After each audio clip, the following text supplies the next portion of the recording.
uyu mwaka turimo wa 2026 YAGO uragaruka mu Rwanda, uragaruka mu rwakubyaye ku gicumbi cy'umuco mu rw'imisozi igihumbi, uragaruka mu Rwanda kuko uri umunyarwanda mwene kanyarwanda uture mu Rwanda, turagukunda nk'abanyarwanda. Ariko abamwanga bo barahari, ibikorwa wakoze, abo wafashije, twese turabizi. YAGO we yagambaniwe n'abantu barangije bakoresha abantu bo hasi, abo bantu bo hasi baza bakoresha amajwi y'abandi bantu bashaka kwiyitirira ko aribo babatomye, kandi ubwabo ni imbarutso zo kugira ngo YAGO bamukore mu bwonko narangiza yikome imitwe y'abantu. Ndagira ngo mbamenyeshe ko witwa Melody yamaje gusinyisha umuririmbyi mwiza, umwana ukora performance y'urwego rwo hejuru, umusore ukizamuka ndetse ukunzwe n'igitsina gore, uwitwa DIEZ yamaze gusinya muri lebo y'uwitwa Melody. Nibwo bwa mbere mu mateka, nibwo bwa mbere inkuba zigiye gukubita, nibwo bwa mbere ibintu mutigeze mwitega hagati y'ibice bibiri, hagati y'abafana ba DIEZ ndetse na 001 Bruce Melody. Uyu munsi wa none nibwo bagiye kuvuga ngo ibi ni ibiki. Hari indirimbo iri muri 1:55 AM igiye gusohoka mw'iri joro ryo kuwa gatanu y'umuntu witwa Bruce Melody ndetse n'uwitwa DIEZ, mbere yuko ibitaramo byabo byo muri weekend bitangira. Uwitwa Compressor yaragiye yicara ku ndirimbo ya DIEZ ndetse na Bruce Melody. Uyu munsi wa none inkuru mutari muzi, indirimbo izasohoka kuwa gatanu. Mbaza no kunenga umuntu witwa Skytu, reka nze muvuge gutya muri ubu buryo. Skytu ne muswambere namaje kubona mw'iri ruganda rwa showbiz, nubwo ajya yigira intyoza. Ntabwo nari nzi ko umuntu witwa Skytu bavuga ko ari umwe mu bantu bacuje cyangwe bazi ibijyanye n'imyambarire myiza igezweho, yakifata kidrapa kicara akavuga ngo uwitwa DIEZ ndetse na Bruce Melody ngo bari bambaye nabi muri conference. Dukurikije ukuntu wabonye bari abantu baje bambaye bombi, ninde wambaye nabi ukurikije ukuntu wabibonye? Bruce Melody yari yambaye nabi. Umuntu mwambika nanjye muhaye 0, waba uturuka induba ukabuzwa n'iki kumurengera, nawe ubwaye ntuzi iby'icyango. Ntabwo nzi iby'icyango, ubwo se nawe nyambika kuko nawe uzi iby'icyango. Ntabwo bavanga wimbwira ngo umuntu yambaye nabi mu gihe yambaye imyenda y'agaciro kahagaze 1,500,000. Kwambara ibihenze no kwambara neza bitewe n'ikintu ugiyemo ni ibintu bibiri bitandukanye, biratandukanye. Ikigaragara cyo Skytu naramunenze kuko ntahagaze ibintu bijyanye n'icyangwe, ntazongeye kwita ngo njye naramunenze. Ntumbwire ngo arafata tuba tupere twaba yakubise muri tugofero bisa bocaye nk'umunyeshuri ugiye ku ishuri wambaye kake cyangwa rangi moya, nurangiza ze yibeshere ngo Bruce Melody ngo yambaye nabi, ngo DIEZ yambaye nabi. Ntabwo azibijyanye n'imyambarire. Iyo tujye kumenya imyambaro myiza ni ukwihenze no ku isoko. Nimba ugendera ngo kubihenze ngo niko kwambara neza ngo uhaye 0, Skytu we wimurenganya ibyo yavuze no kuri jana. No reka ndeka kumurenganya ahubwo ibyo yavuze ntago abizi.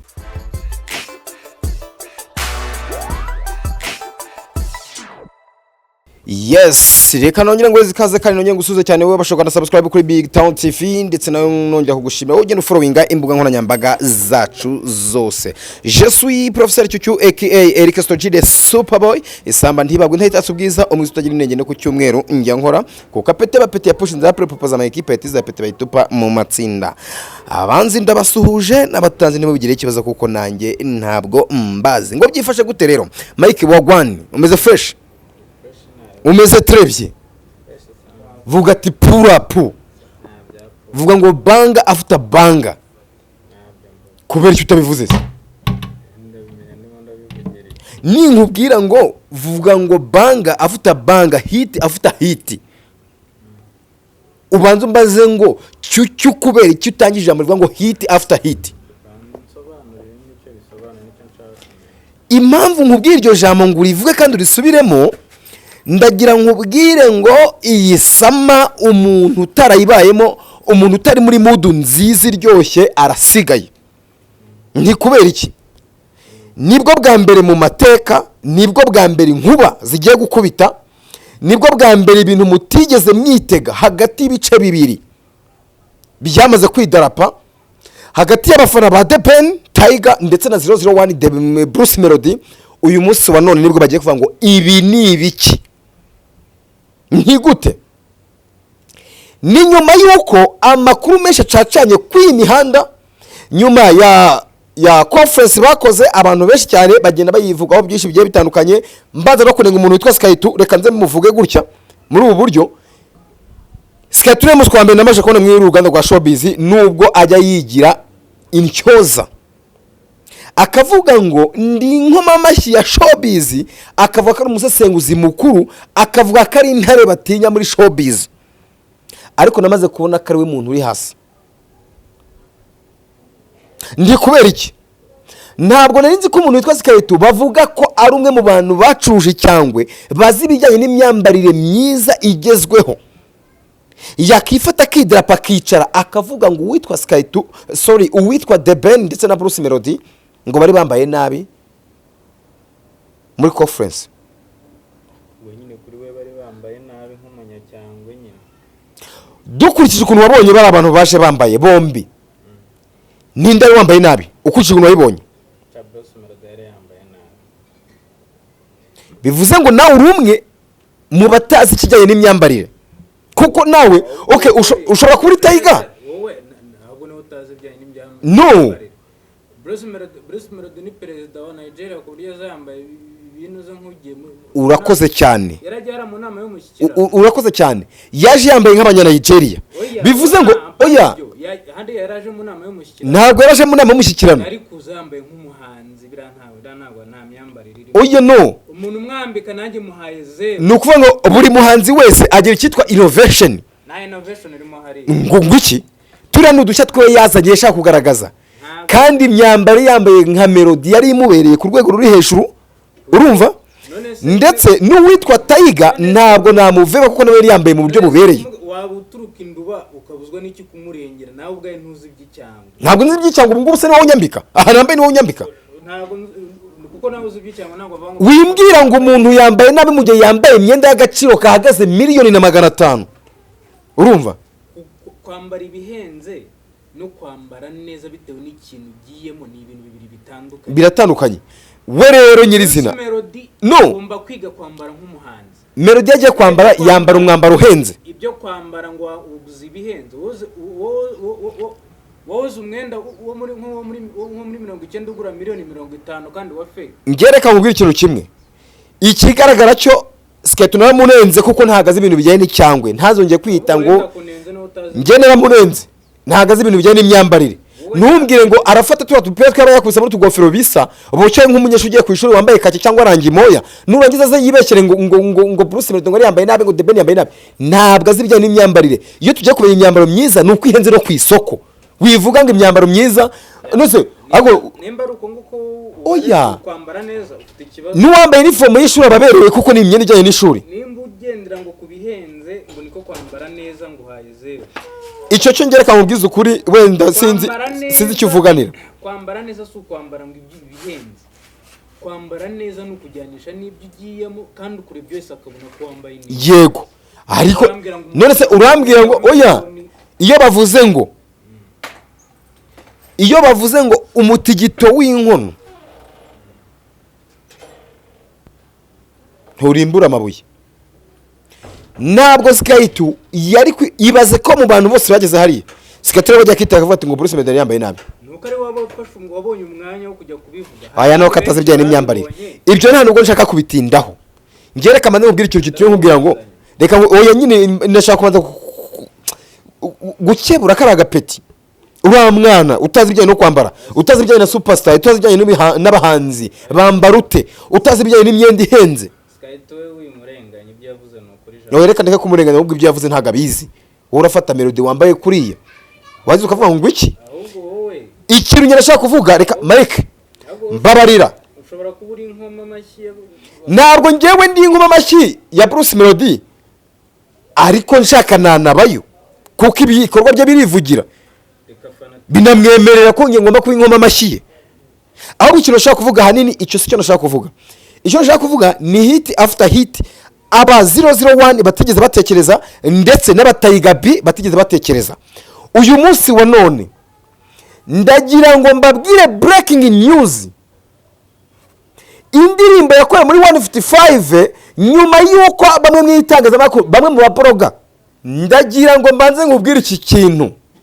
Nyuma yuko bamwe mu babloga bagiye bakwirakwiza inkuru z'ibihuha bavuga ko uwitwa Bruce Melody cyangwa se 001 yamaze gusezererwa muri 155 AM ku makuru batazi neza, ku makuru ko Kigali ataratangaza ndetse na Bruce Melody nyir'ubwite ataravugaho, ndagira mbabwire ngo hagiye gusohoka indirimbo y'igikoko iri busohoke mu ijoro ryo kuwa gatanu. Nyuma y'uko witwa Bruce Melody yisohora indirimbo, warayibonye, hari indirimbo iri muri 1:55 AM igiye gusohoka mu iri joro ryo kuwa gatanu y'umuntu witwa Bruce Melody ndetse n'uwitwa The Ben, mbere y'uko ibitaramo byabo byo muri weekend bitangira.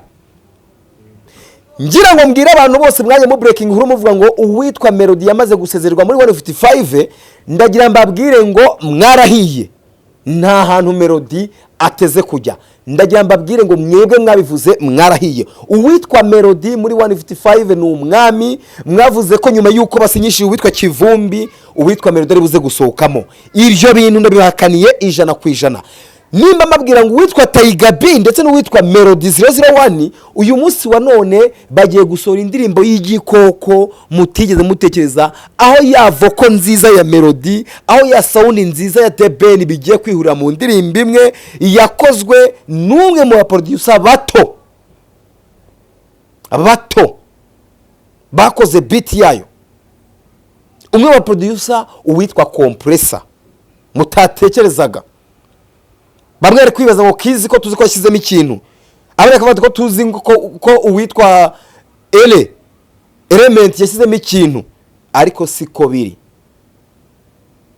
Uwitwa Compressor yaragiye yicara ku ndirimbo ya The Ben ndetse na Bruce Melody. Uyu munsi wa none inkuru mutari muzi, indirimbo izasohoka kuwa gatanu. Iyi tuwa ibitambo byo muri weekend bigiye gusohokana umugisha utarigeze ubaho, umugisha abantu benshi, inzozi cyangwa se indoto z'abantu benshi mwifuje zigiye gusohora kuwa gatanu. Akaba ari kimwe mu bintu byatumye Bruce Melody asohora indirimbo mwira conference yabayeho asohora mbere. Ubundi ira ndirimbo yagomba gusohoka kuwa gatanu mbere y'uko ibitaramo bitangira, nk'uko n'ubushize yasohora indirimbo mu gitaramo cya The Ben. Yari yapanze ko indirimbo yiwe izasohoka kuwa gatanu, igitaramo kiri bube kuwa gatandatu, ariko mu ijoro ryo kuwa gatanu hagiye gusohoka indirimbo ntababwiye izina ryayo, mu gihe bene ubwite batarayitangaza. Indirimbo yabaye ibanga rikomeye cyane, indirimbo imaze igihe kinini mu gaseke ibitse, akaba ari bwigiye gusohoka ku munsi wo kuwa gatanu. Mbabwira ngo muyitege. Abantu mwese mwagendaga mutera Melody amabuye ngo urasohotse muri 1:55, abandi bakayatera amabuye witwa Coach Gayeri ngo yirangayeho, ngo yirukanye Bruce Melody ngo ku mpamvu z'uko sinzi ikintu yatekereje, ndetse bamwe batanye no kuvuga ngo ntabwo akiri kubona ari kugenda akora amatoya y'ibitaramo bigiye bitandukanye nyuma y'uko avuye muri 1:55. Ndagira mbabwire ngo icyo ni kimwe mu bintu mugomba kwitega, kandi kigiye kuba mbese ni indirimbo igiye kuba virusi mu bakunzi b'umuziki hano mu Rwanda ndetse no hanze yarwo. Numvishe sound y'indirimbo Mike, ndavuga ati ibi bintu aba bahungu niyo bavuze bazazana intare mu murwa, aba nibo bazazana ingwe mu murwa, aba nibo bazazana ihene mu murwa, kuko ibintu bakoze bro nayamanitse. Bizatumye nibaza ngo kuki aba bahungu batafashanyije na mbere hose ngo baduteme ikintu kiri ngiki baduhaye igihe kiri kurenga bamaze gusaza.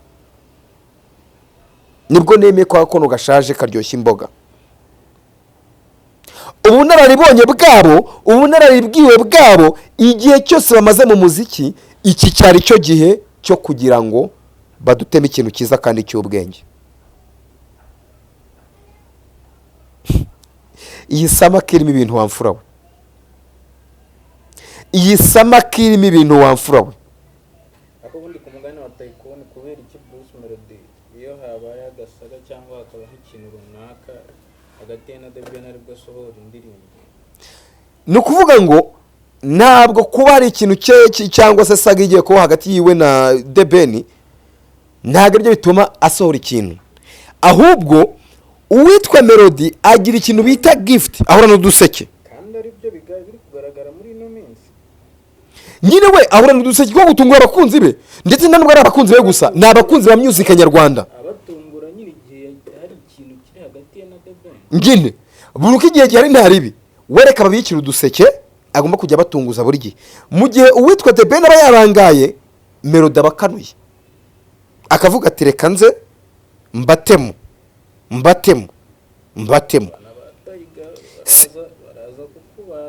oya si ukumbagarika shabyihorere uramutse umenye aba 001 ibintu bateguye ibintu bagiye kumanukana mana we mbega ibintu bigiye kuba muri iyi sama mbega ibintu bigiye kuba muri iyi weekend wamfura we reka nkubwize ukuri ntabwo nari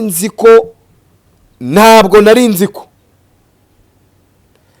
abahanzi bafanwa kurusha abakinyi amakipe y'umupira w'amaguru kuko uwitwa 001 yifite icyitwa umufana wisize amarangi wamaritse amabandurore wamaze gutegura mana we Imana imfashe muri kiganiro ndahamagara Pirate umukuru w'abafana baba 001 mubaze ukuntu imyiteguro ihagaze ibyo ntarabigeraho reka mbabwire n'inkuru nshya mutaramenya ngiye ku breakinga nyuma yuko mukomeje kuvuga ngo witwa Bruce Melody yamaze kuva muri 1:55 am ndagira ngo mbamenyeshe ko witwa Melody yamaje gusinyisha igikoko umuhanzi wa mbere umwanditsi wa mbere umuririmbyi mwiza umwana ukora performance y'urwego rwo hejuru umusore ukizamuka umusore wamaze kwigarika umusore witeretse ndetse ukunzwe n'igitsina gore cy'abantu benshi hano mu Rwanda no hanze yarwo akaba yitwa nivuga igikoko nikubwira umwanditsi mwiza w'indirimbo nawe wakaba wimagina ngo ninde umuririmbyi mwiza umuperformer mwiza uwitwa DIEZ yamaze gusinya muri lebo y'uwitwa Melody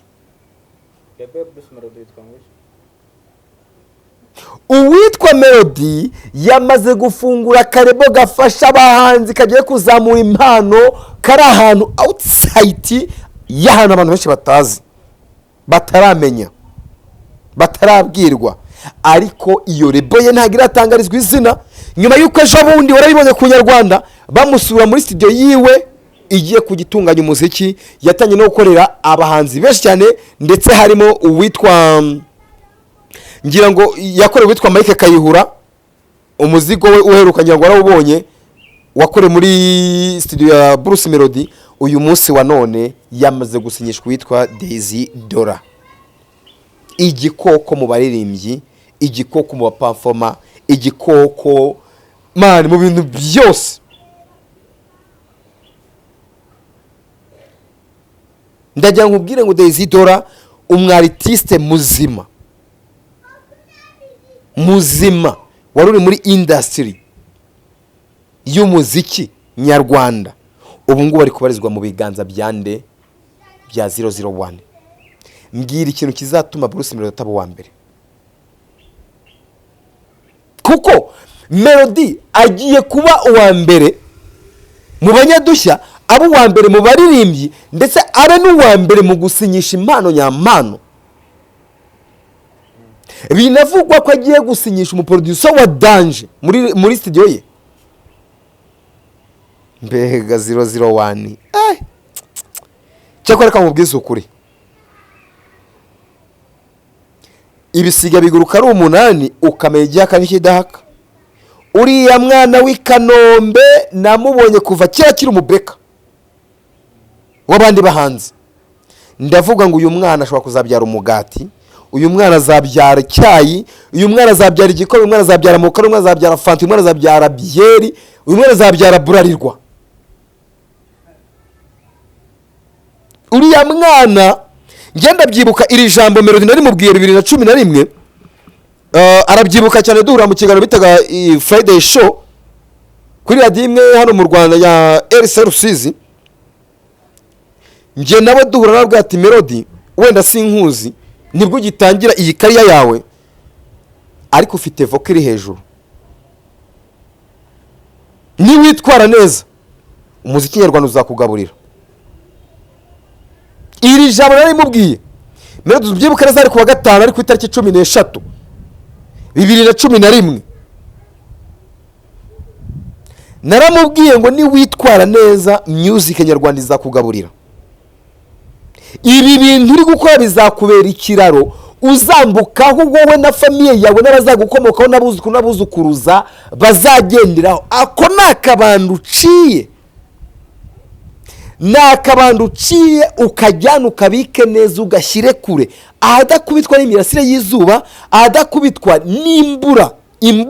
Nimvuga imbura wumva urubura, ahatagwirwa n'imvura z'amahindu. Ndakubwira ati ako kabando gace ukabike kure kandi ukarinda umuseke, nibiba ngombwa ukamanike ku rusenge. Uwitwa Melody uyu munsi wa none ndagira ngo ubwire ngo uyu mwaka wa 2026 urarangira, uwitwa Melody abantu bose baramaze kuvuga ngo umusa. Niyo wareka career ya music, umusa waradukoreye.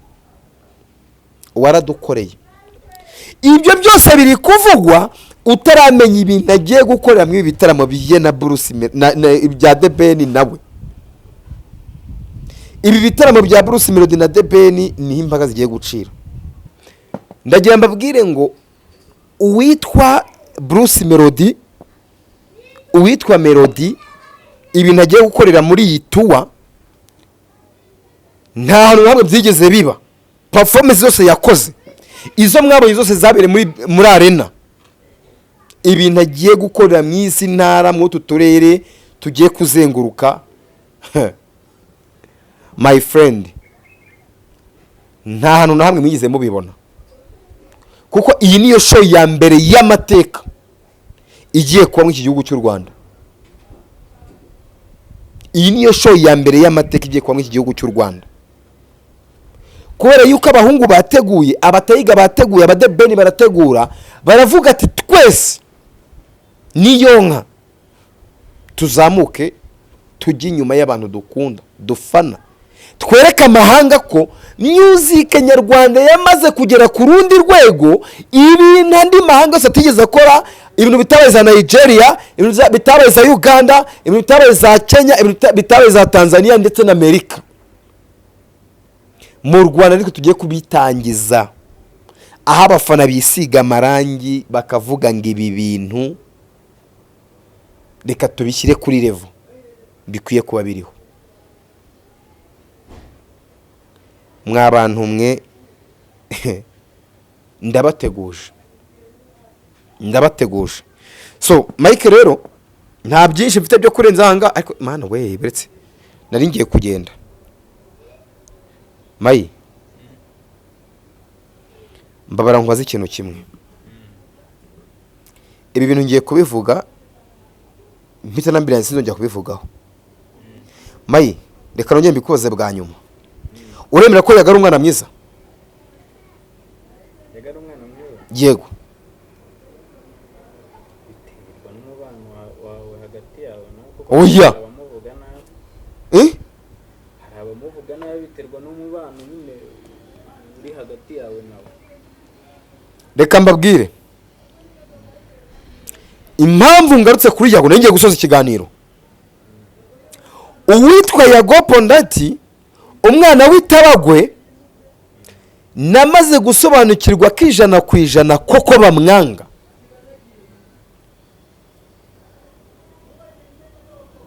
Yago baramwanga.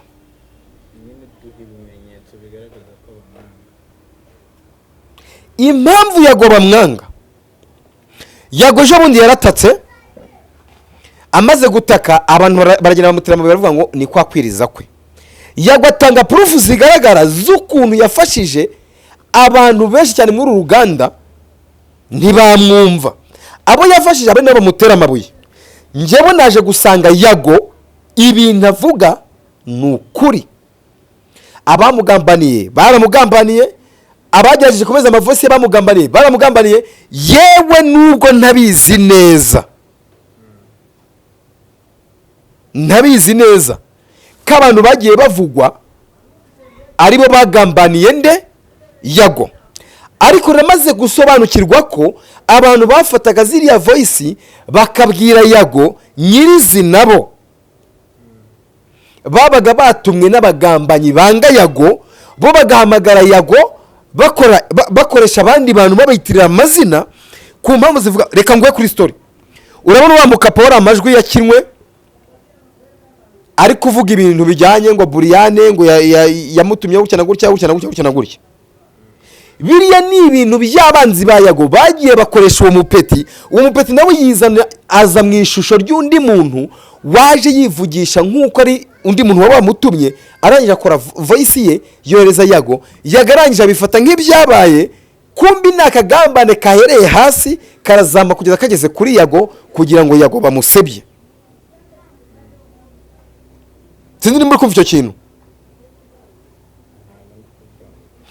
Yago we yagambaniwe n'abantu barangije bakoresha abantu bo hasi. Abo bantu bo hasi baza bakoresha amajwi y'abandi bantu bashaka kwiyitirira ko aribo babatomye, kandi ubwabo ni imbarutso zo kugira ngo Yago bamukore mu bwonko narangiza yikome imitwe y'abantu.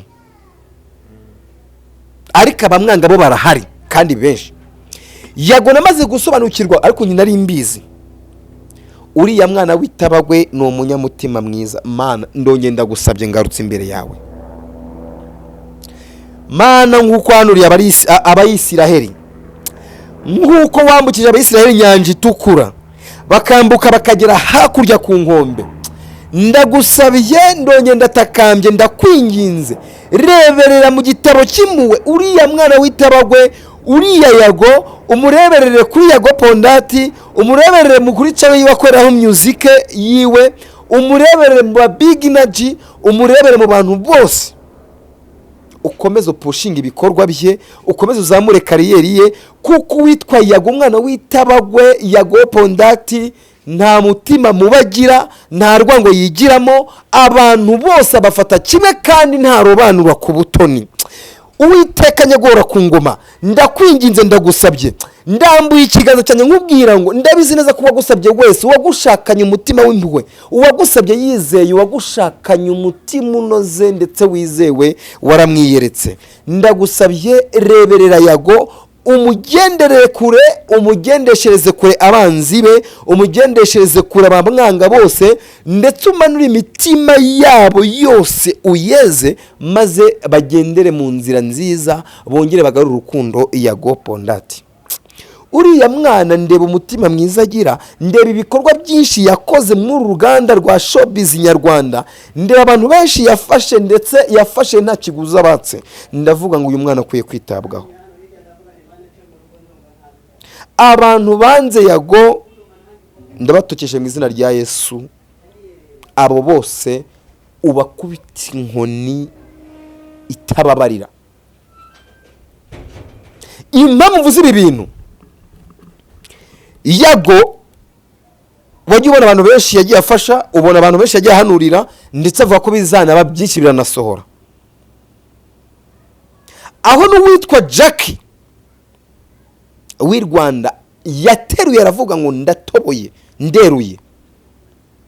Yago n'umwe mu bantu bamfashe andera mu gihe abandi bari barantaye, mu gihe abandi bamfashe mfite isura yanduye bakomeza kuyanduza kurushaho. Uwitwa Yago umwana witabagwe yaraje afata isura yanjye arayisigiriza, arayinogereza ngira umwana mwiza, isura mbi bamfashemo arongera ayiha forme.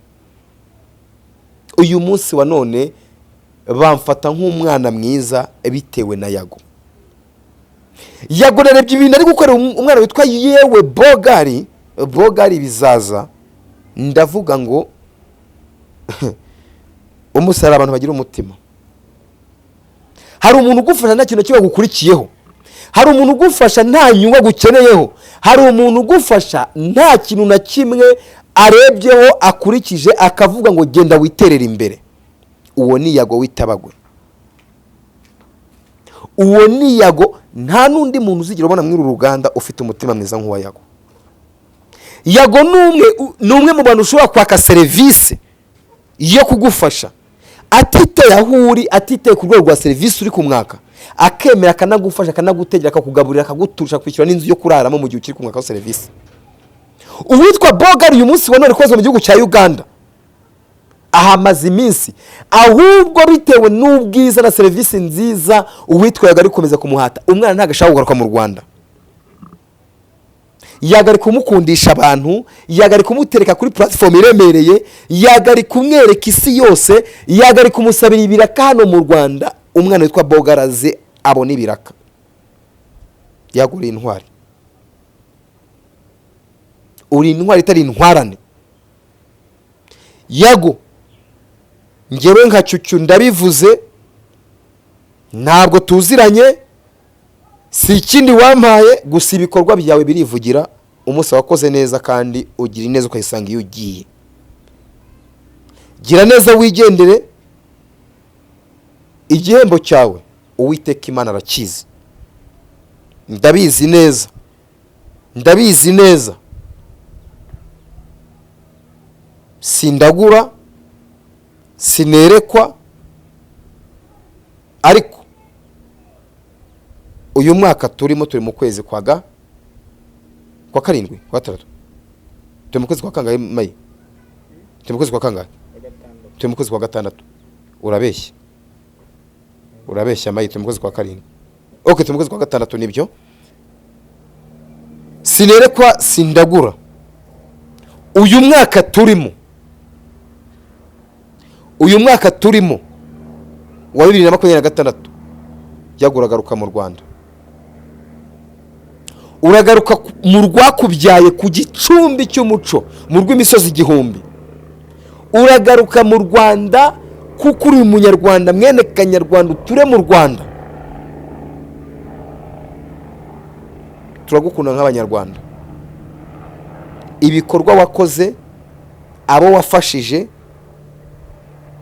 twese turabizi. Ngwino wanyu, ngwino mu Rwagasabo, ngwino mu Rwakubyaye, ngwino Nyarugenge, ngwino tukwakirana ubwuzu n'urugwiro, ngwino tuguhinda byo kukura zikwiye. Yago, Uwiteka aguha umugisha, Uwiteka aguha umugisha. Nta byinshi mfite byo kuvuga, nta byinshi mfite byo kurenzaho. Nyuma yo kuvuga kuri Yago,